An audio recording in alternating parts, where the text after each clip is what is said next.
కృష్ణా నది, గోదావరి నది జలాల విషయంలో ఈ రెండు నదుల ఉపనదుల మీద నిర్మాణం జరుగుతున్న ప్రాజెక్టుల విషయంలో ఉమ్మడి రాష్ట్రంలో ఆ తర్వాత ప్రత్యేక తెలంగాణ రాష్ట్రంలో తెలంగాణ రాష్ట్ర సమితి అధికారంలో ఉన్న 9.5 సంవత్సరాల కాలంలో వాళ్ళు తీసుకున్న నిర్ణయాలు, ఆ నిర్ణయాల వల్ల తెలంగాణ ప్రజలకు అందిస్తున్న దుష్ఫలితాల మీద, అదేవిధంగా 2023 డిసెంబర్ 7 నాడు బాధ్యతలు చేపట్టిన ప్రజాప్రభుత్వం వారు చేసిన తప్పిదాలను సరిదిద్దడానికి చేస్తున్న ప్రయత్నాలను వివిధ సంస్థల దగ్గర, కేంద్ర ప్రభుత్వ రంగ సంస్థల దగ్గర తెలంగాణ ప్రభుత్వం యొక్క వాదనలను ఏ విధంగా వినిపించడమో వారు దాదాపుగా సవివరంగా వాస్తవాలతో కూడుకున్న నివేదికలు. ఎందుకంటే రాజకీయపరమైన ఊకదంపుడు ఉపన్యాసాలు చెప్పడం ఒక విషయము, లెక్కలతో సహా వాస్తవ పరిస్థితులను ప్రతి సంవత్సరం ఏ విధంగా ప్రభుత్వాలు నిర్ణయాలు తీసుకున్నాయి, ఆ నిర్ణయాల వల్ల తెలంగాణ రాష్ట్రానికి జరిగిన లాభాలు నష్టాలు, ఈరోజు జరుగుతున్న ప్రచారాల మీద వారు పూర్తి స్థాయిలో ఒక నివేదికను, వాస్తవాల ప్రాతిపదికన ఉత్తమ్ కుమార్ రెడ్డి గారు ఒక నివేదికను అందించి మనందరికీ కూడా ఈ సమాచారాన్ని అందించడం ద్వారా ప్రజా జీవితంలో ఉన్న మనము ప్రజలకు వివరించాల్సిన బాధ్యతను వారు మనకు ఒకసారి గుర్తు చేసినందుకు వారికి మనస్ఫూర్తిగా నేను అభినందనలు తెలియజేస్తున్నా. ఈరోజు ఈ సమావేశంలో తెలంగాణ ఉద్యమం సందర్భంగా తెలంగాణ రాష్ట్ర ప్రజల ఒక ఆకాంక్షను సాధించడానికి సర్వం వడ్డీ కొట్లాడిన వాళ్ళందరూ ఇక్కడ ఉన్నారు. అది కోదండరామ్ గారు కావచ్చు, కేశవరావు గారు కావచ్చు, శ్రీహరి గారు కావచ్చు, లేకపోతే ఈ వేదిక మీద ఉన్న చాలామంది పెద్దలు ఇక్కడ ఉన్న పెద్దలు, సుఖేందర్ రెడ్డి గారు కావచ్చు, పోచారం శ్రీనివాస్ రెడ్డి గారు కావచ్చు, వీళ్ళందరూ కూడా ఉమ్మడి రాష్ట్రంలో వివిధ రాజకీయ నేపథ్యాలలో ఉన్న రాజకీయ నేపథ్యాన్ని వారు ప్రాతినిధ్యం వహిస్తున్న పార్టీల కంటే కూడా ప్రజల యొక్క అవసరాలను, ప్రజల యొక్క ఆకాంక్షను, అదేవిధంగా శ్రీనివాస్ రెడ్డి గారు సీనియర్ పాత్రికేయులుగా వారు మమ్మల్ని ఎప్పుడు ఏ చర్చలకు పోయినా మమ్మల్ని తప్పుపట్టినట్టుగా మాట్లాడేవాళ్ళు. మీరు తెలంగాణ ప్రజల పక్షాన్ని ఉండాలి, మనందరం కలిసి తెలంగాణ సాధించుకోవాలి అని. మీ అందరి ప్రయత్నము, కృషి, నిరంతర పోరాటం ఈరోజు తెలంగాణ రాష్ట్రం వచ్చింది. తెలంగాణ రాష్ట్రం వచ్చిన తర్వాత 2 సార్లు చంద్రశేఖరరావు గారు ముఖ్యమంత్రిగా, సరే వారు రాజకీయ పార్టీగా నిధులు నియామకాల లేకపోతే ఇంకేమి ఎన్నికల ఎజెండా ఏ రకంగా వారు ప్రజల్ని ఒప్పించండు, మెప్పించండు, 2 సార్లు అధికారాన్ని చేపట్టి వారు ఏ రాజకీయ ప్రయోజనం, ఆర్థిక ప్రయోజనం పొందినరు అనేది చర్చించ వేదిక కాదు ఇది. వారు ఉన్నప్పుడు చర్చిస్తే ఆ విషయాల మీద వారి నుంచి మనం సూటిగా మాట్లాడడానికి అవకాశం ఉంటుంది. ఇక్కడ దాదాపుగా 9.5 సంవత్సరాలు వారు ముఖ్యమంత్రిగా, 5 సంవత్సరాలు వారు సాగునీటి పారుదల శాఖ మంత్రిగా, 5 సంవత్సరాలు దాదాపుగా హరీష్ రావు గారు సాగునీటి పారుదల శాఖ మంత్రులుగా. అంటే వారి కుటుంబమే 9.5 సంవత్సరాలు ఈ శాఖకు ప్రాతినిధ్యం వహించిండ్రు. దాదాపుగా ఆర్థిక శాఖ కూడా చివరి 5 సంవత్సరాలు హరీష్ రావు గారే బాధ్యత తీసుకున్నారు. నీళ్లు నిధులకు సంబంధించి సంపూర్ణంగా వారు, వారి కుటుంబము, వారి పార్టీ వారే బాధ్యత తీసుకొని వారు చేసిన నిర్ణయాలు ఈరోజు మీ అందరి ముందు పెట్టడం జరిగింది. ఈరోజు సరే ప్రజలు ఒక తీర్పు ఇచ్చిండ్రు, ప్రజల తీర్పు అనుసారము మనందరం బాధ్యత తీసుకున్నాము. మన యొక్క అనుభవాలను బట్టి ఈరోజు శాఖలు నిర్వహిస్తున్నాం. తెలంగాణ ప్రజల తరఫున, ప్రభుత్వం తరఫున వివిధ సందర్భాలలో మేము చేయాల్సిన ప్రయత్నం అంతా చేస్తున్నాం. ఆ వివరాలు కూడా ఉత్తమ్ కుమార్ రెడ్డి గారు మీ అందరికి వివరించారు. కానీ అధికారం కోల్పోయి, ఆ తర్వాత డిపాజిట్లు కోల్పోయి, ఆ తర్వాత ఎన్నికల్లో పోటీ చేయడానికి అభ్యర్థులు దొరకకపోవడం వల్ల ఈరోజు ఒక విచిత్రమైన వాదనను తీసుకొని వాళ్ళు ముందుకు వస్తున్నారు. మొత్తం సర్వం నాశనం అయిపోయింది ఈ సంవత్సరంలోనే, అసలు ఇంత నాశనం అనేది ఇంకెప్పుడూ జరగలేదు, మేం మళ్ళీ వస్తేనే ఇదంతా సరిదిద్దుతాము, దీనికి మొత్తం కారణం కాంగ్రెస్ పార్టీ ఇప్పుడున్న ప్రభుత్వం అని చెప్పి ఒక వితండవాదం తీసుకొస్తున్నారు. సరే, ఇవన్నీ చూసి నేను ఒక అంశాన్ని ప్రస్తావించిన. ప్రజలు, ప్రజాస్వామ్యము, భారత రాజ్యాంగం, డాక్టర్ బాబాసాహెబ్ గారు అందించిన చట్టసభలే మనకు దేవాలయాలు. అక్కడే మనం చర్చించుకుందాము, వాస్తవాలను ప్రజలకు వివరిద్దాము. ఒకరోజు కృష్ణానది జలాల మీద, ఇంకొక రోజు గోదావరి నది జలాల మీద పూర్తి స్థాయిలో చర్చ చేద్దాము. ఒకవేళ కాదు కూడదు అనుకుంటే ఇంకా 1-2 రోజులు పొడిగించుకొని అయినా దీనికి సంబంధించిన వాస్తవాలను చర్చించుకుందాం. ప్రధాన ప్రతిపక్ష నాయకుడుగా వారిని ఏ తారీఖు వారు వస్తారో, ఏ తారీఖు వారు చర్చిస్తారో ఒక లేఖ రాయమని స్పీకర్ గారికి. తక్షణమే ప్రభుత్వం స్పందించి శాసనసభ సమావేశాలను ఏర్పాటు చేసుకుందామని నేను వారికి సూచన చేయడం జరిగింది. సవాల్ విసరలే. ఎందుకంటే నాకు ఈ చట్టసభల పట్ల, ప్రజాస్వామ్యం పట్ల నమ్మకం, విశ్వాసం ఉన్నది. అందుకే వీధుల్లో కాకుండా, క్లబ్బుల్లో కాకుండా, పబ్బుల్లో కాకుండా, ప్రజల ముందు చులకన కాకుండా చట్టసభలలో మనం చర్చ చేసుకుందాము. రండి, మీ అనుభవంతో మీ చేసిన ప్రయత్నాలన్నీ వివరించండి, భవిష్యత్ ప్రణాళికలను కూడా మనము చర్చించుకుందాము. మీ అనుభవంతో ఏమైనా సూచన చేస్తే మా ప్రభుత్వం తీసుకోవడానికి సిద్ధంగా ఉందని నేను వారికి సూచన చేయడం జరిగింది. ఇక సడన్గా ఆయన బయలుదేరిండు. ఆయన ఏం మాట్లాడుతున్నాడో నేను చెప్పే కంటే మీ అందరు కూడా చూస్తున్నారు. నేను పేరు ప్రస్తావిస్తే నా స్థాయి తగ్గుతుంది కాబట్టి పేరు ప్రస్తావించడానికి కూడా నేను ఇష్టపడడం లేదు. ఎందుకంటే బాధ్యత వచ్చిన తర్వాత బాధ్యతాయుతంగా వ్యవహరించాలని చెప్పి ఈరోజు నేను భావిస్తున్నా. నాకు తెలిసి ఈ భాషలకు ఏ విధంగా సమాధానం చెప్పాలో మీ అందరికి కూడా తెలుసు నా గురించి. కాకపోతే ఏంటంటే ఇంకా ఆ దిశగా వెళ్ళొద్దు అని నేను అనుకుంటున్నా. అయితే ఈరోజు ప్రధానంగా 2 విషయాల మీద నాకున్న అవగాహనను మీతో పంచుకోదలుచుకున్నాను. మొట్టమొదట తెలంగాణకు సంబంధించిన కృష్ణానది జలాల మీద చర్చించుకుందాం. చాలా వివరాలు, నీటి కేటాయింపుల విషయం నుంచి ఉమ్మడి రాష్ట్రం, ఆ తర్వాత తెలంగాణ రాష్ట్రంలో నీటి కేటాయింపులు, వినియోగం మీద పెద్దలు ఉత్తమ్ కుమార్ రెడ్డి గారు పూర్తిగా వివరణ మనకు వివరించడం జరిగింది, సమాచారం ఇవ్వడం జరిగింది. వారు కొన్ని అంశాలను ఏవైతే ఇంకా ముందుకు మనం తీసుకెళ్లాలనో ఆ అంశాలను మీ అందరితో నేను పంచుకోదలుచుకున్నాను. ఈరోజు కృష్ణానది జలాల మీద ఆంధ్రప్రదేశ్కి 512, తెలంగాణకు 299 టీఎంసీల నీటి కేటాయింపుల కోసం చంద్రశేఖరరావు గారు 2015లో కావచ్చు, 2020లో కావచ్చు, ఆ తర్వాత కృష్ణా బచావ్ ట్రిబ్యునల్ ఇచ్చినప్పటి వరకు శాశ్వతంగా బ్లాంకెట్గా మంజూరు చేసి వచ్చేసిండు. అది అయిపోయిన తర్వాత వారు బేసిన్లు లేవు, బేసిజాలు లేవు, మీరు గోదావరిలో 3000 టీఎంసీలు సముద్రంలో పోతున్నాయి, మీరు తీసుకెళ్ళండి. కృష్ణా బేసినే కాదు, గోదావరి బేసిన్ నుంచి కృష్ణా బేసిన్, కృష్ణా బేసిన్ నుంచి పెన్నా బేసిన్ వరకు, గ్రేటర్ రాయలసీమ అంటే ప్రకాశం, నెల్లూరు వరకు కూడా మీరు నీళ్లు తీసుకెళ్ళండి. ఎవరేమనుకున్నా, ఎవరికి కడుపు నొప్పి అయినా పర్వాలేదు, రాయలసీమ నేను రతనాల సీమ చేస్తానని వారు స్వయంగా ప్రకటించి, వారే జగన్మోహన్ రెడ్డి గారిని ఇక్కడికి పిలిచి ఆశీర్వదించి, వారికి సూచనలు, సలహాలు ఇచ్చి, జీవోలు ఇచ్చి, టెండర్లు చేసి అన్ని రకాలుగా వారికి సహకరించాను. సార్, వారిద్దరి అనుబంధం ఎలాంటిది అయినా అది తెలంగాణకు తీరని నష్టం. వారిద్దరి మధ్యలో ఆప్యాయత ఉండడాన్ని, అనుబంధం పెంచుకుంటే మాకేం అభ్యంతరం లేదు. కానీ శాశ్వతంగా తెలంగాణ ప్రజలకు కృష్ణానది పరివాహక ప్రాంతంలో ఉండే రైతాంగానికి మరణ శాసనం రాసే అధికారం చంద్రశేఖరరావు గారికి ఎవరు ఇవ్వలేదు.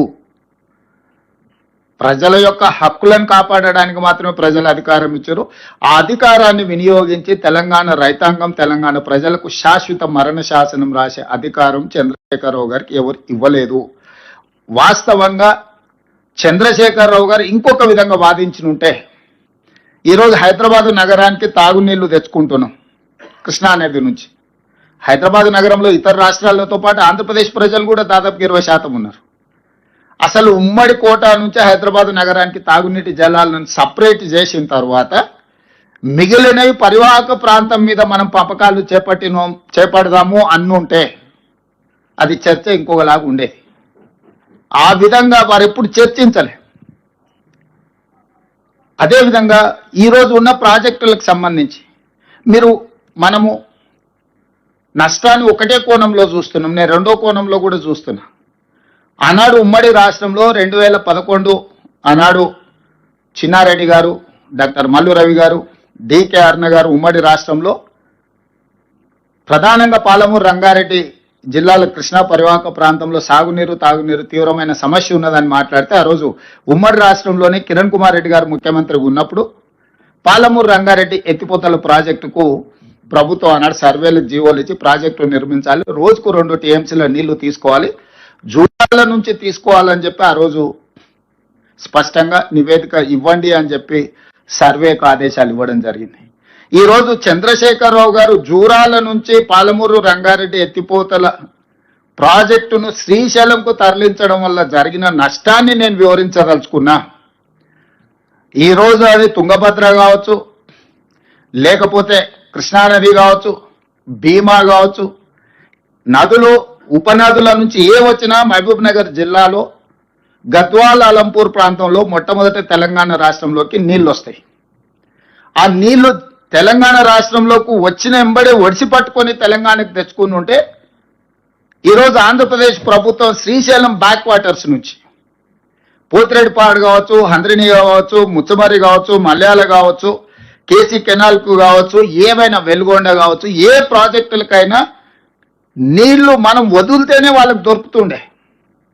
ఇవాళ నీళ్లు వచ్చినప్పుడు వచ్చిన దగ్గర పట్టుకోకుండా వదిలేసి మహబూబ్ నగర్ జిల్లాలో ఎంటర్ అయిన నీళ్లు తిరిగి మళ్ళీ కర్నూలు ప్రాంతం ఆ పక్క నుంచి తిరుక్కొని మళ్ళీ ఇక్కడికి వచ్చినప్పుడు ఇక్కడ పట్టుకుంటా అంటున్నాడు. కింద మీద ఉన్నప్పుడు పట్టుకోకుండా చివర పట్టుకోవడం వల్ల ఈ నీళ్లు కంప్లీట్గా రాయలసీమ ప్రాంతానికి వెళ్ళిపోవడంతో అక్కడొచ్చిన నీళ్లను అక్కడి నుంచి అక్కడనే దారి దోపిడీ చేసే పరిస్థితి ఈరోజు రాయలసీమ కానీ ఆంధ్రప్రదేశ్ ప్రభుత్వానికి ఇచ్చింది. చంద్రశేఖరరావు గారు తెలంగాణ రాష్ట్రంలోకి ప్రవేశించిన కృష్ణానది జలాలను ప్రవేశించిన ఎంబడే పాలమూరుకు, రంగారెడ్డికి, నల్గొండకు, ఇతర ప్రాంతాలకు తరలించకపోయిన ఉంటే ఈరోజు పోతిరెడ్డిపాడు కానీ, రాయలసీమ లిఫ్ట్ కానీ, మాల్యాల కానీ, ముచ్చమరి కానీ ఇతర ఏ ప్రాజెక్టు కూడా రాయలసీమకు నీళ్లు తరలించుకోకపోవడానికి అవకాశం లేకుండా ఉండుండే.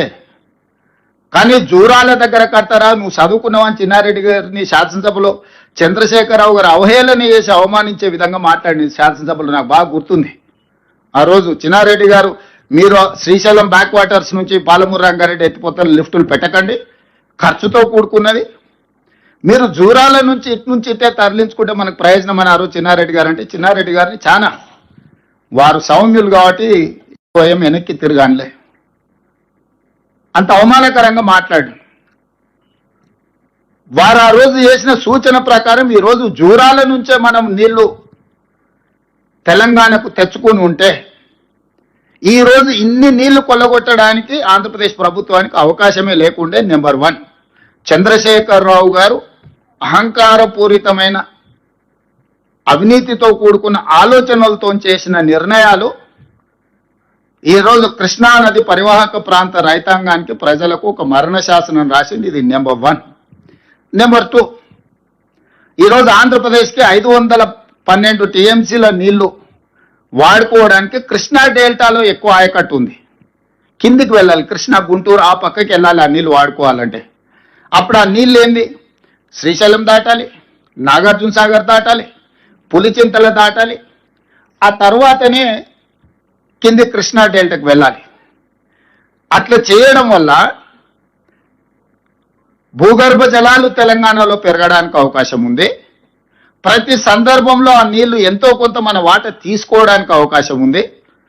అది నాగార్జున సాగర్లో కావచ్చు, అది శ్రీశైలంలో కావచ్చు, పులిచింతలో కావచ్చు. ఈ రెండే ఈ నీటి కేటాయింపులే కాకుండా విద్యుత్ ఉత్పత్తి. ఈరోజు పవరు పీక్ అవర్స్లో పెద్దలు బట్టి విక్రమార్క గారు చెప్పాలి 10 రూపాయల పైన పెట్టాల్సి వస్తుంది మనకు ఓ సందర్భంలో. ఈరోజు నీళ్ల ద్వారా, జల విద్యుత్తు ద్వారా విద్యుత్తును ఉత్పత్తి చేస్తే 4 పైసలు 8 పైసలు పడుతుంది. ప్రాజెక్టుల ఇన్వెస్ట్మెంట్ కాస్ట్ అయిపోయింది కాబట్టి రా మెటీరియల్కి ఏం కాస్ట్ లేదు, నీళ్లు దేవుడిచ్చిన వరం కాబట్టి శ్రీశైలం, నాగార్జున సాగర్, పులిచింతలో విద్యుత్ ఉత్పత్తి చేస్తే ఆ విద్యుత్తులో తెలంగాణకు వాటా వస్తే 4 పర్ యూనిట్ విద్యుత్ వచ్చేది. ఈరోజు శ్రీశైలం వెనకాల నుంచి వెనకాలనే పోతిరెడ్డిపాడు, రాయలసీమ, ముచ్చమరి, మాల్యాల ద్వారా నీళ్లు లిఫ్టులు చేసుకొని పోవడం వల్ల శ్రీశైలం పవర్ ప్రాజెక్టు డిఫంక్ట్ అవుతాయి, Nagarjuna Sagar power project defunct అవుతాయి, పులిచింతలో ఉన్న పవర్ ప్రాజెక్టు డిఫంక్ట్ అవుతాయి.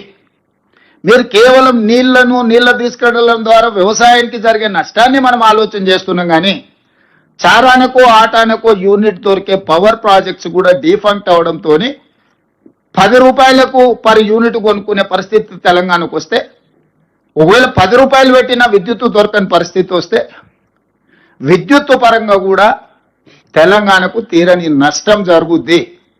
ఈ రెండవ నష్టాన్ని కూడా చంద్రశేఖరరావు గారే మనకు అందించిండు. మూడవది, ఆనాడు 2 టీఎంసీలతో పాలమూరు రంగారెడ్డి ఎత్తిపోతల కంబైన్డ్ స్టేట్లో జీవో ఇస్తే చంద్రశేఖరరావు గారు వచ్చిన తర్వాత 2 టీఎంసీలను కాస్త 3 టీఎంసీలు చేస్తాం అనుకున్నాం మేము. 2 టీఎంసీలను కాస్త 1 టీఎంసీకి చేసిండు. ఒఫీషియల్ రికార్డ్స్ ఉన్న అధికారులు ఇక్కడ ఉన్నారు. 2 టీఎంసీ పాలమూరు రంగారెడ్డి ఎత్తిపోతల్ని ఎత్తుకోవాల్సిన జీవోలను అంచనాలనే అడగోలుగా పెంచిండు, ఎత్తుకునే నీళ్లను తగ్గించిండు. ఢిల్లీకి ఆ టీఎంసీని అసలు ఎక్కడి నుంచి దేవాళ్ళు తేకుండా గందరగోళం చేసింది. అవతల 4 టీఎంసీలతోని శ్రీశైలం బ్యాక్ వాటర్స్ నుంచి పోవాల్సింది దాదాపుగా 10 టీఎంసీలకు వాళ్ళు పెంచుకొని ప్రాజెక్టులు నిర్మించుకుంటే, ఈరోజు 2 టీఎంసీలు తరలించే పాలమూరు రంగారెడ్డిని 1 టీఎంసీకి తగ్గించిండు. దాదాపుగా ఎస్ఎల్బిసి 2006-7లో కోమటిరెడ్డి గారు వీళ్ళందరూ కొట్లాడి తెచ్చుకున్న గ్రావిటీతో తీసుకోవాల్సిన ఎస్ఎల్బిసిని 34 కిలోమీటర్లు ఉమ్మడి రాష్ట్రంలో టన్నెల్ కొడితే 10 కిలోమీటర్లు కొడితే అయిపోయింది. సంవత్సరానికి 1 కిలోమీటర్ పూర్తి చేసిన ఇవాళ ఎస్ఎల్బిసి కంప్లీట్ అయి ఉండేది. జస్ట్ ఆ రోజు 1000 కోట్లు ఖర్చు పెడితే ఇవాళ 3000 కోట్లు అంచనా పెరిగినాయి. అలా 1000 కోట్లు అంచనా ఖర్చు పెడితే 3,64,000 ఎకరాలకు నల్గొండ జిల్లాలో నీళ్ళిచ్చే ఎస్ఎల్బిసిని పడవ పెట్టిండు. పాలమూరు రంగారెడ్డి ఎత్తిపోతలను జూరాల నుంచి శ్రీశైలానికి తరలించి అంచనాలు పెంచి దాన్ని ఈ రోజు వరకు పూర్తి చేయలే. ఉమ్మడి రాష్ట్రంలో మొదలుపెట్టిన కల్వకుర్తి లిఫ్ట్ ఇరిగేషన్కి నీటి కేటాయింపుల మీద ఇంతవరకు పరిష్కారం చూపించలే, అది పూర్తి చేయలే. భీమా, నెట్టంపాడు, కోయిల్సాగర్ ఏ ప్రాజెక్టు చూసినా సీతారామసాగర్ వరకు, ఇందిరాసాగర్ వరకు ఆ కిందికి పోతే ఏ ఒక్క ప్రాజెక్టు కూడా ఈ 9.5-10 సంవత్సరాలలో చంద్రశేఖరరావు పూర్తి చేయకపోవడం వల్ల ఈరోజు మనకు హక్కులు రాలేదు, ప్రయోజనము చేకూరలేదు. చివరికి ఈరోజు దాన్ని సర్దిద్దుదామని మేము ఎప్పుడైతే కూర్చొని ఈయన ఇచ్చిన లేఖలు, ఈయన వాళ్ళ పట్ల చూపించిన ఔదార్యం, ప్రేమను, ఇది తెలంగాణ ప్రజలకు ప్రయోజనం లేదని ఎప్పుడైతే మేము మాట్లాడుతున్నామో ఈ రోజులను ప్రజలను తప్పుదోవ పట్టించడానికి ఈరోజు వాళ్ళు శాయశక్తుల ప్రయత్నం చేస్తున్నారు. అందుకే ఈరోజు కృష్ణానదిలో చంద్రశేఖరరావు గారు చేసిన ద్రోహము ఉమ్మడి రాష్ట్రంలో సీమాంధ్ర పాలకులు చేసిన అన్యాయానికంటే 1000 రెట్లు ఎక్కువ అన్యాయం చేసిండు చంద్రశేఖరరావు. నిజంగా ఒకవేళ అనాల్చి వస్తే, ఒకవేళ ఇట్లాంటి తప్పులు చేసినందుకు వాళ్ళని ఒక్క కొరడా దెబ్బ కొట్టాల్సి వస్తే చంద్రశేఖరరావు గారిని 100 కొరడా దెబ్బలు కొట్టాల్సిన కృష్ణానదిలో మనకు చేసిన ద్రోహానికి. అలాంటిది ఈరోజు ఎదురుదాడి ఎట్లా అంటే ఇంకా అడ్డు అదుపు లేదు, వాస్తవాల ప్రాతిపదిక లేదు. కాబట్టి ఈరోజు కృష్ణానదిలో నీళ్ల కోసము సంబంధిత సంస్థల దగ్గర, కేంద్ర ప్రభుత్వం దగ్గర అప్ టు సుప్రీం కోర్టు రెగ్యులర్గా మానిటరింగ్ చేయడం కాదు, రెగ్యులర్గా ఉత్తమ్ కుమార్ రెడ్డి గారు పాపం ఆయన్నే పోయి కూర్చొని గంటల కొద్దీ అక్కడ జరిగే ప్రొసీడింగ్స్ని, ట్రాన్స్మిషన్ లాస్ ఉండొద్దు, రేపు అధికారులు వినొచ్చి చెప్పినప్పుడు కొంత చెప్తారు కొంత చెప్పారని మేమిద్దరం చర్చించుకొని ఎప్పుడు ఏ కేసు ఉన్నా వారే స్వయంగా వెళ్ళి అక్కడ కోర్టులో కూర్చొని అక్కడ అధికారులతో అందరిని తీసుకెళ్ళి అక్కడ అడ్వకేట్లతో కూర్చొని పూర్తిగా డిస్కషన్స్లో ఇన్వాల్వ్ అయ్యి తెలియని కూడా తెలుసుకొని అవగాహన కల్పించుకొని పూర్తి స్థాయిలో కృష్ణానదిలో మనకు కావాల్సిన హక్కుల కోసం, తెచ్చుకోవాల్సిన నీటి కేటాయింపుల కోసం మేము పూర్తి పెద్ద ఎత్తున ప్రయత్నం చేస్తుంటే ఈరోజు బురద జల్లుతుండ్రు. వారి నిర్ణయం వల్ల నీళ్లు ప్రాజెక్టులు ఆలస్యం అవడం, తద్వారా నీళ్లు వినియోగించుకోకపోవడం, ఈరోజు శ్రీశైలం బ్యాక్ వాటర్స్లో వాళ్ళు తరలించుకోపోవడానికి అవకాశం ఇవ్వడం వల్ల కంప్లీట్గా పవర్ ప్రాజెక్ట్స్ కూడా డిఫంక్ట్ అయిపోతున్నాయి. ఈరోజు 1000 కోట్ల రూపాయలు ఖర్చు పెట్టినా కూడా ప్రాజెక్టులు కట్టలేం. అప్పట్లో పెద్దలు కట్టారు కాబట్టి శ్రీశైలం, నాగార్జున సాగర్, పులిచింతలు పవర్ ప్రాజెక్ట్స్ ఈరోజు డెట్ ఫ్రీ అయిపోయినాయి. ఇవాళ పవర్ ప్రాజెక్టులు అన్నీ కూడా డీఫంక్ట్ అవుతున్నాయి. అంతర్జాతీయ జల విధానము ఒక బేసిన్లో అవసరాలు తీరిన తర్వాత ఇంకొక బేసిన్కి నీటిని తరలించాలి. ఏ రకంగా చంద్రశేఖరరావు గారు బేసిన్లు లేవు, బేసిజాలు లేవు అని చెప్తాడు? ఎవరిచ్చిండ్రు ఆయనకి అధికారం? ఏ హోదాలో ఆయన బేసిన్లు లేవు, బేసిజాలు లేవు, మీరు గోదావరి జలాలను కృష్ణా దాటించి పెన్నాకు తీసుకెళ్ళండి, మీకెందుకు నేను చూసుకుంటా అని వాళ్ళ తరఫున ఒకళ్ళతో పుచ్చుకుంటాడు? వాళ్ళ పట్ల వాళ్ళ పక్షాన పాలేగాడి కింద మారిండా? ఇది అడుగుదామంటే ఆయన రాడు. వాస్తవాలు వివరిద్దామని అంటే ఆయన చర్చ కుదరదు అంటాడు. పిల్లలు వచ్చాం అని చిల్లర మాటలు మాట్లాడతారు. ఇటు తిప్తాటు అటు తిప్తాడు. అట్లాంటి మాటలకు చాలా మంది ఉన్నారు సమాధానం చెప్పడానికి. కాకపోతే ప్రభుత్వం నడుపుతున్నాం కాబట్టి ఒక విధానం. రెండవది ఇంకా గోదావరి. ఇవాళ గోదావరి నది మీద ఆనాడు ఉమ్మడి రాష్ట్రంలో 2007-8లో కాంగ్రెస్ పార్టీ రాజశేఖర రెడ్డి గారు ఉన్నప్పుడు ప్రాణహిత చేవెళ్ళ, డాక్టర్ బాబాసాహెబ్ అంబేద్కర్ తుమ్మిడిహెట్టు నుంచి మొదలుపెట్టి చేవెళ్ళ వరకు తీసుకురావాలని ప్రాణహిత నుంచి మొదలుపెట్టి చేవెళ్ళ అని ప్రాజెక్టు పేరే ప్రాణహిత చేవెళ్ళ. వెంకటస్వామి గారి సూచన మేరకు డాక్టర్ బాబాసాహెబ్ అంబేద్కర్ గారి పేరును ఆ రోజు జోడించడం జరిగింది నాకున్న సమాచారం. మరి ఈరోజు ఆ ప్రాజెక్టును తుమ్మిడిహెట్టి నుంచి ప్రాంతాన్ని మార్చిండు. మేడిగడ్డ, అన్నారం, సుందిల అంచనాలు మార్చిండు, పేరు మార్చిండు కాళేశ్వరం. సరే, స్వార్థం కోసం ఏదైనా చేసిండని ఒక క్షణం ఏదైనా అనుకున్నా, ఎందుకు రంగారెడ్డి జిల్లాలో, నల్గొండ జిల్లాలో ఆయకట్టును తొలగించిండు? బేసిన్లు లేవు, బేసిజాలు లేవని చెప్పిన చంద్రశేఖరరావు గారు 23, 24, 25, 26 ప్యాకేజీలు దాదాపుగా నల్గొండ మన రంగారెడ్డి జిల్లాలో 23 దాటిన తర్వాత 24, 25, 26 ప్యాకేజీలు చేవెళ్ళ, తాండూరు, పరిగి, వికారాబాద్ దాదాపుగా 2.5 లక్షల ఎకరాలకు ఆ రోజు ప్రాజెక్టులో ఇంక్లూడ్ అయి రంగారెడ్డి జిల్లాకు నీళ్ళు ఇవ్వాలని. అదేవిధంగా నల్గొండ జిల్లాకి ఇచ్చిన నల్గొండ కానీ ఇతర అసెంబ్లీలు అవి కలిసి దాదాపుగా 4 లక్షల ఎకరాల ఆయకట్టును తొలగించండు. రంగారెడ్డి జిల్లాను మొత్తం తీసేసిండు. ఎందుకు కాళేశ్వరం అనే పేరు పెట్టిండే ప్రాణహిత చేవెళ్ళ అంటే, చేవెళ్ళ ఉంటే చేవెళ్ళకు నీళ్లు రాకపోతే నిలదీస్తారని చెప్పి రంగారెడ్డి జిల్లాకు అన్యాయం చేయడానికి ఏం కారణం చెప్పిండు? రంగారెడ్డి జిల్లా కృష్ణా బేసిన్లో ఉంది. ఒకవేళ గోదావరి జలాలను మనం రంగారెడ్డి జిల్లాలో వాడుకుంటే కృష్ణా వాటర్ ట్రిబ్యునల్లో మనకు రంగారెడ్డి జిల్లా నీటి కేటాయింపులకు సమస్య వస్తుంది. కాబట్టి ఇది తొలగించినప్పుడు కారణం చెప్పిండు. నేను ఇప్పుడు అడుగుతున్న చంద్రశేఖరరావు గారిని, నువ్వే స్వయంగా చెప్పినావు బేసిన్లు లేవు, బేసిజాలు లేవు, నీళ్లు ఉంటే ఎక్కడైనా వాడుకోవచ్చు అని. బేసిన్లు లేవు, బేసిజాలు లేవానేమో గోదావరి జలాలను కృష్ణా బేసిన్ దాటి పెన్నా బేసిన్కు తరలించము అని సీమాంధ్రులకు చెప్పినావు.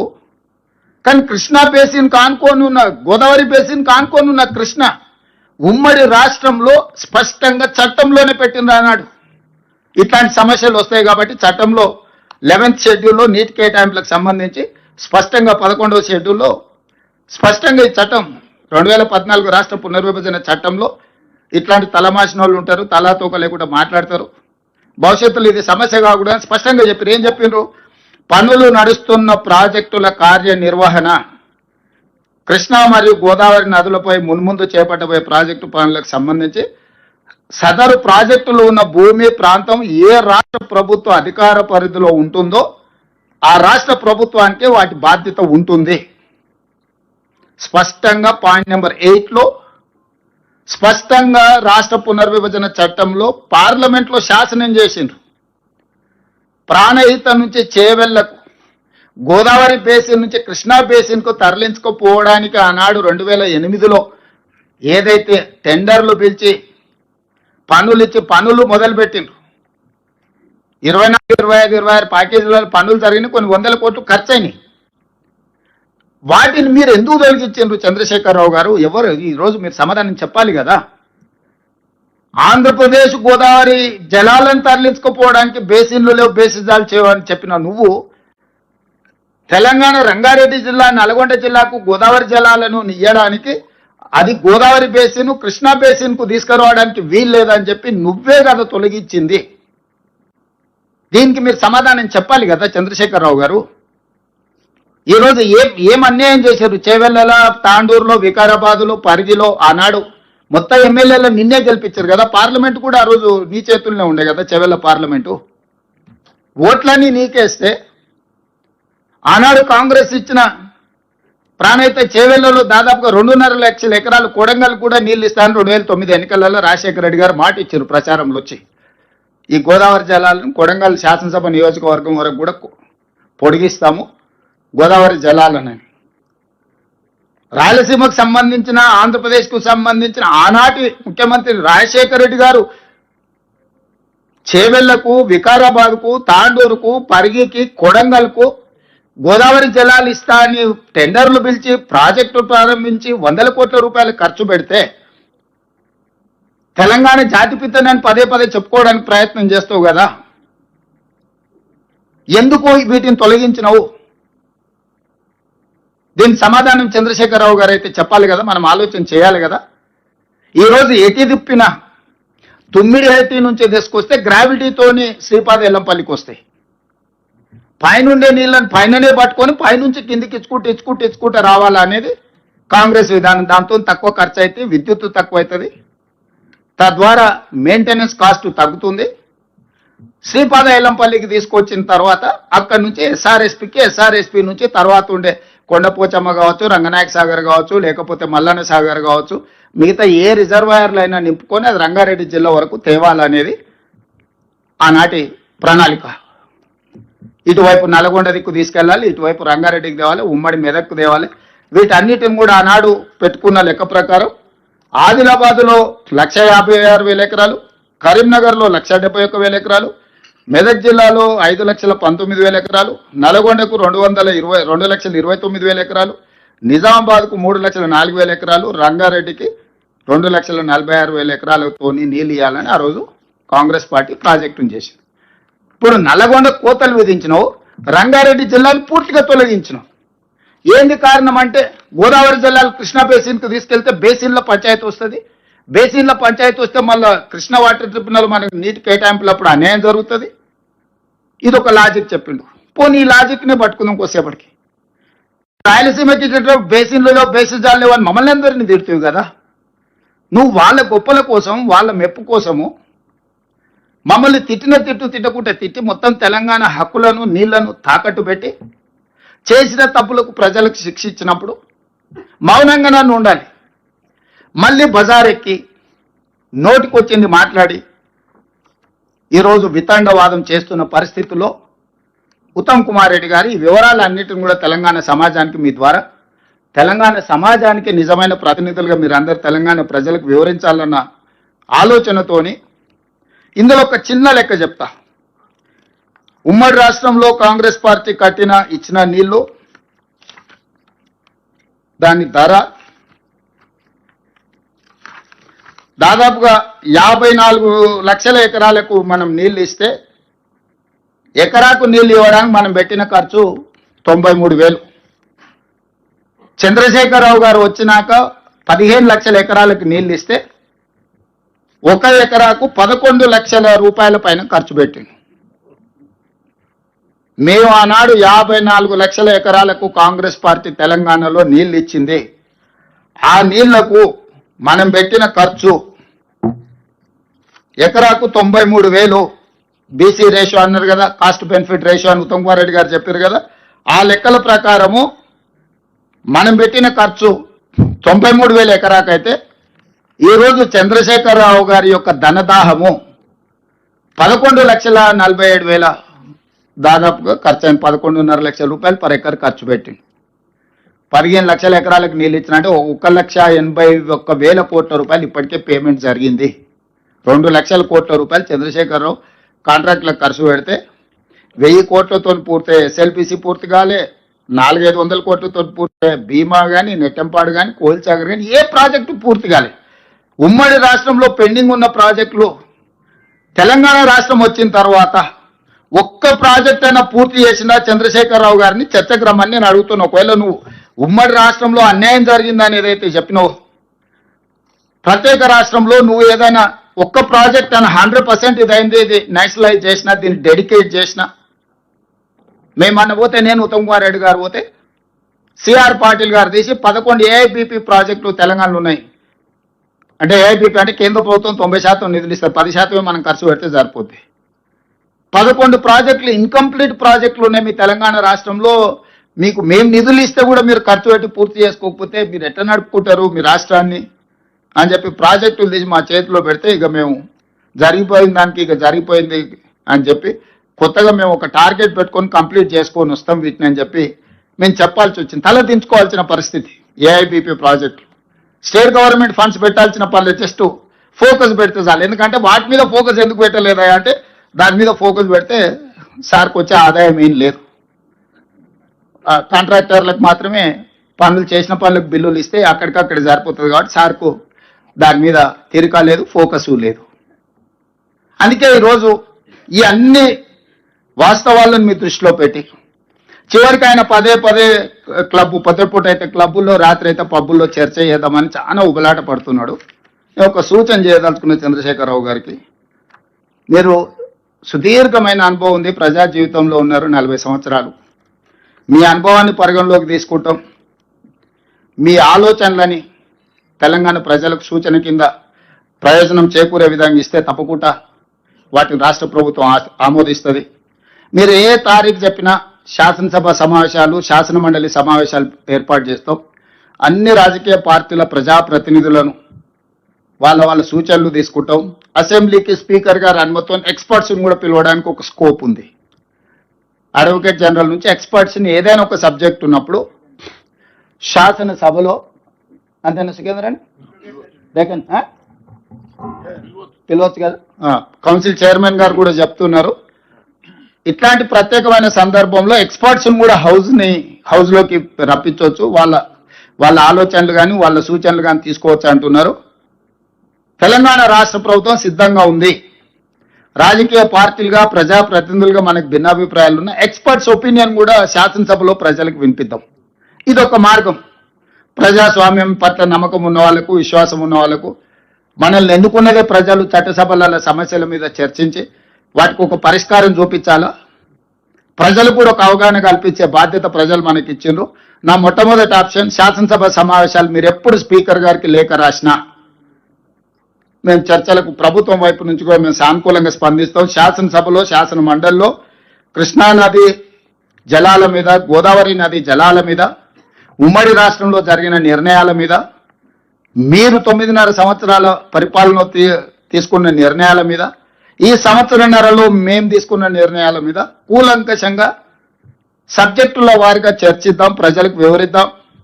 ఈ ప్రభుత్వం సహేతుకమైన సూచనలు, సలహాలు వస్తే తప్పకుండా పాటిస్తుంది.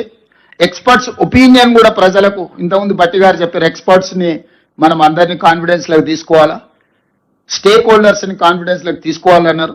స్టేక్ హోల్డర్స్ని, ఎక్స్పర్ట్స్ని, న్యాయశాఖలో కోవిధులను, సాగునీటి రంగంలో కోవిధులను, మిగతా ప్రజలలో ఉండే వాళ్ళని కూడా అందరినీ పిలిచి అవసరమైన మేరకు ఒక చర్చను ఒక మంచి వాతావరణంలో చర్చించి తెలంగాణ మిగతా రాష్ట్రాలకు, దేశానికి ఆదర్శంగా ఉండే విధంగా చట్టసభల్ని నిర్వహిద్దాం. సభానాయకుడిగా నేను మాటిస్తున్నా, మా వాళ్ళందరి తరఫున ఏ చిన్న గందరగోళం లేకుండా, ఎవరి గౌరవానికి భంగం కలగకుండా సభను నిర్వహించే బాధ్యత నాది. ఎవరిని కూడా పల్లెత్తు మాట అనవసరంగా మాట్లాడకుండా పక్క చట్ట పరిధిలో చట్టసభల్ని నిర్వహించే బాధ్యత నాది. నేను తీసుకుంటా. సభ జరిగినంతసేపు ఒక క్షణం కూడా పక్కకు కూర్చొని సభలో ప్రశాంతమైన వాతావరణంలో అర్థవంతమైన చర్చలకు మేము వేదిక ఏర్పాటు చేస్తాము. చంద్రశేఖరరావు గారు మీరు రండి, ఎక్స్పర్ట్స్ను పిలుద్దాము, తెలంగాణ స్టేక్ హోల్డర్స్ను పిలుద్దాము, ప్రభుత్వం వైపు నుంచి మా ఆలోచన, మా పాలసీ డాక్యుమెంట్ మేము ముందర పెడతాము. మా పాలసీ డాక్యుమెంట్లో ఏమైనా లోపం ఉన్నా, లేకపోతే ఏమైనా సవరించేది ఉంటే కూడా మేము ఓపెన్ మైండ్తో ఉన్నాము.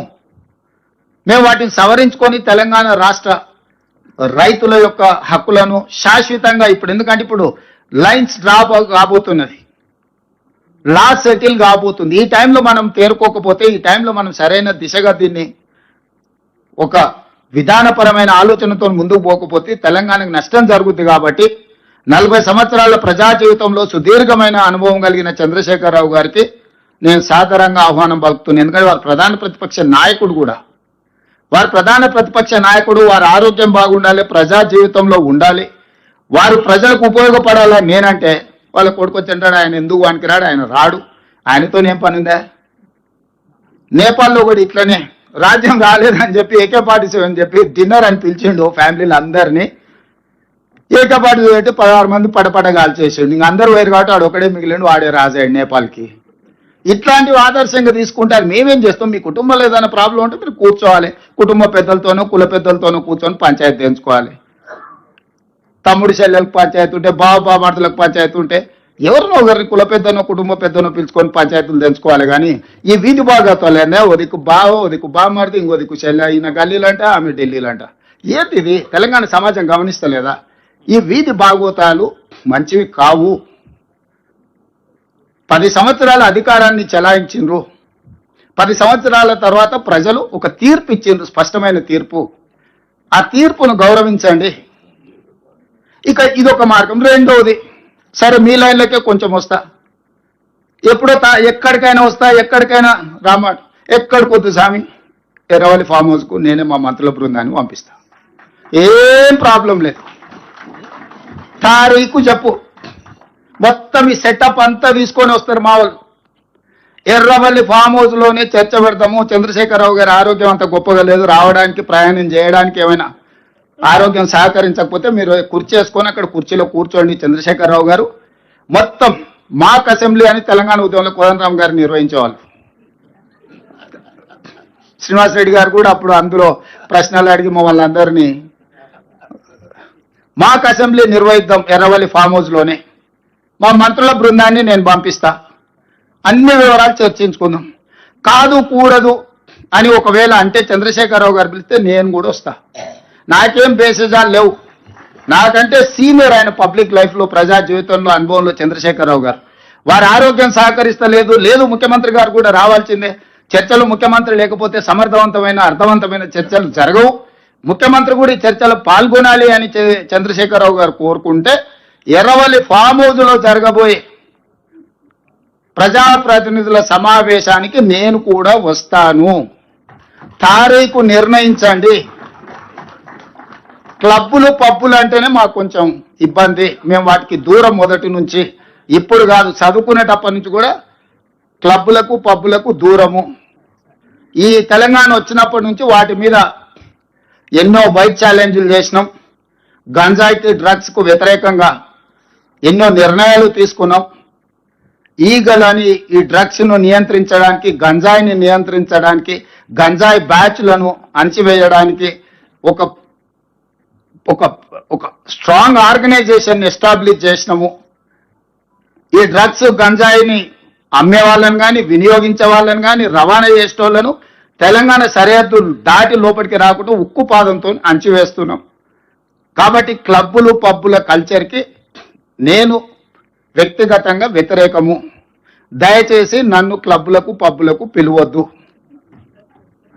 అయితే అసెంబ్లీకి పోదాం, లేకపోతే శాసన మండలికి పోదాం. కాదు కూడా పెద్ద ఆయన ఆరోగ్యం బాగాలేదంటే ఎర్రవల్లి ఫామ్ హౌస్ కూడా నేను వస్తా. ఇది నా సూచన. ఎవరు పెరిగిన నేపథ్యం వాళ్ళని అట్లా మాట్లాడిస్తుంటే నేను అది కూడా కాదన్నాను. నేను ఊర్లో వ్యవసాయ కుటుంబంలో పెరిగి పొద్దున్నే అన్నం తిని బయలుదేరే అలవాటు. ఈరోజు కూడా పొద్దుగాల 8కి బయలుదేరిన అన్నం తిని బయలుదేరుతాను. నేను మళ్ళీ రాత్రి ఇంటికి వచ్చే వరకు అన్నా శ్రీహరి గారు అట్లా కుదరదు, అదేంది మాకు అంటారు. కానీ కొన్నిసార్లు మనం కొన్ని వెసులుబాట్లు కల్పించాల్సి వస్తుంది, మినహాయింపులు ఇవ్వాల్సి వస్తుంది.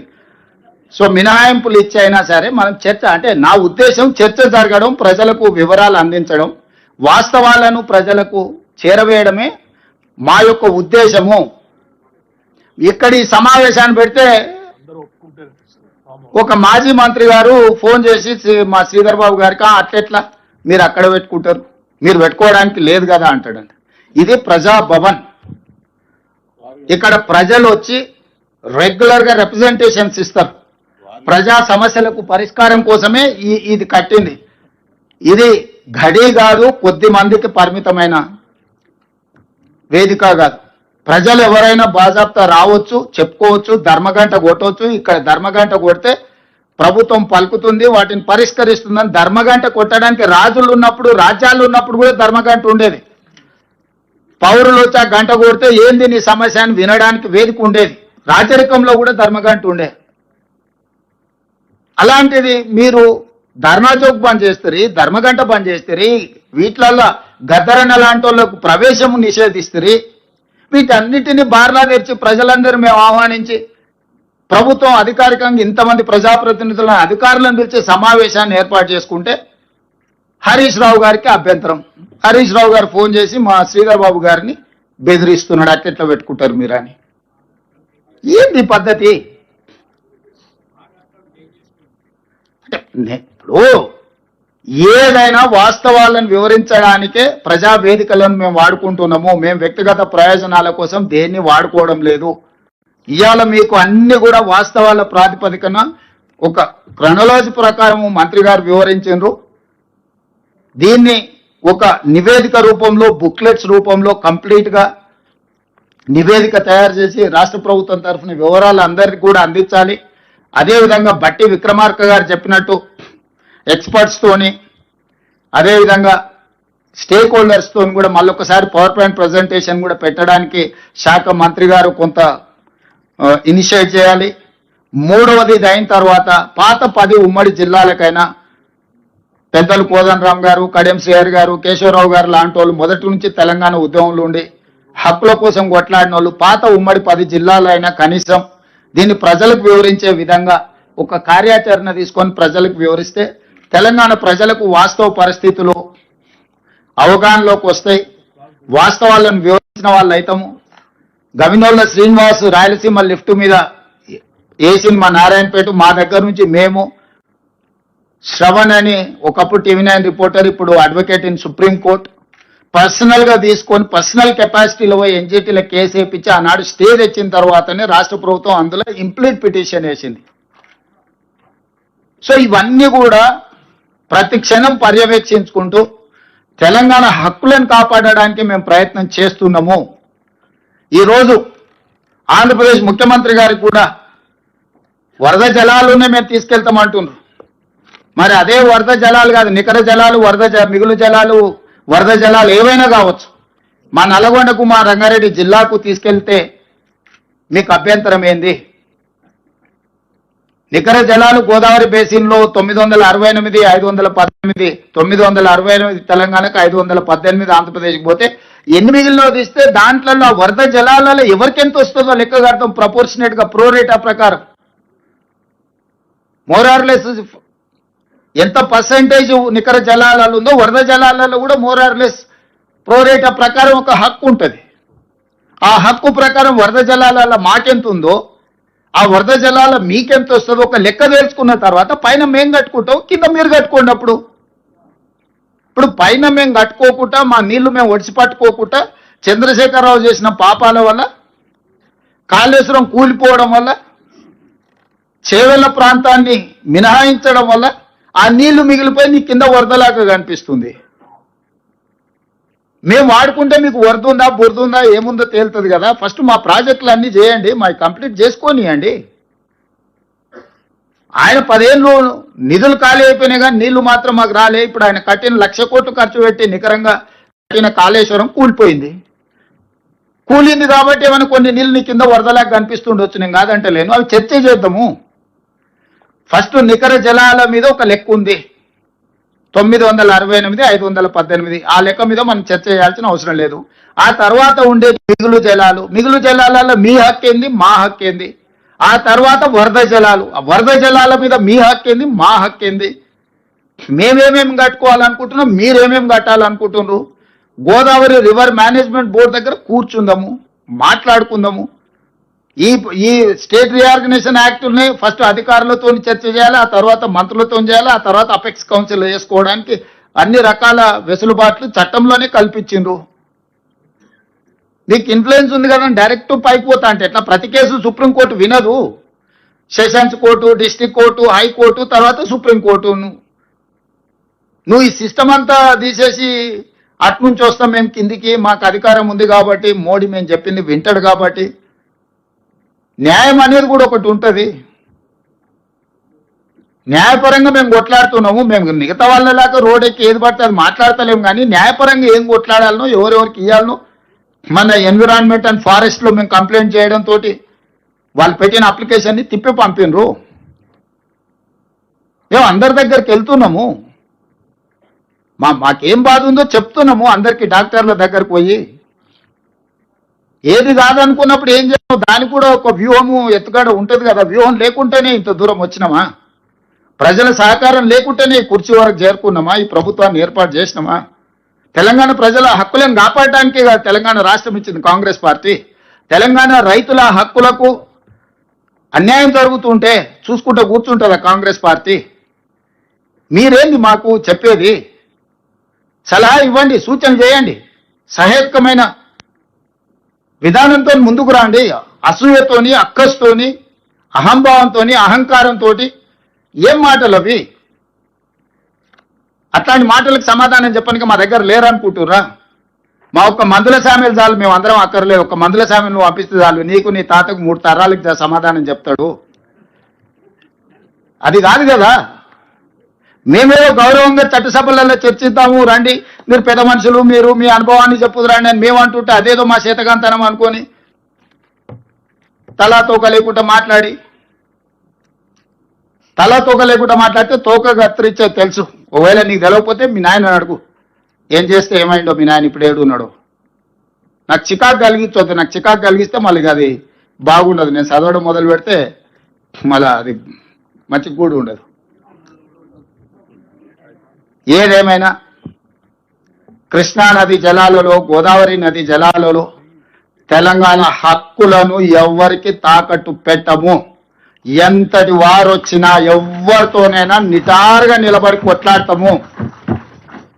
ప్రజలు ఒక విశ్వాసంతో, నమ్మకంతో మాకు అవకాశం ఇచ్చిండ్రు. శాశ్వతంగా చరిత్రలో గొప్పగా నిలిచిపోయే విధంగానే మా విధానము, మా ఆలోచన, మా పోరాటం ఉంటుంది.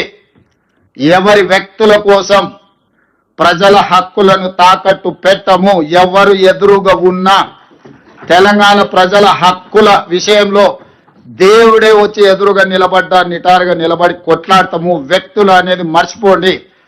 తెలంగాణ హక్కులకు అన్యాయం జరుగుతుంది చేస్తామని దేవుడు ఎదురుగా నిలబడ్డా కూడా దేవుడినైనా ఎదురించి తెలంగాణ ప్రజల తరఫున నిలబడే బాధ్యత మాది, మా మంత్రి వర్గాన్ని. ఎవరు అధైర్యపడాల్సిన పని లేదు. అసూయతోనూ, అక్కస్తోనూ ఎవరైనా చిల్లర మాటలు మాట్లాడితే వాళ్ళ నీతి, వాళ్ళ జాతి ప్రజలు గుర్తిస్తారు. ధన్యవాదాలు.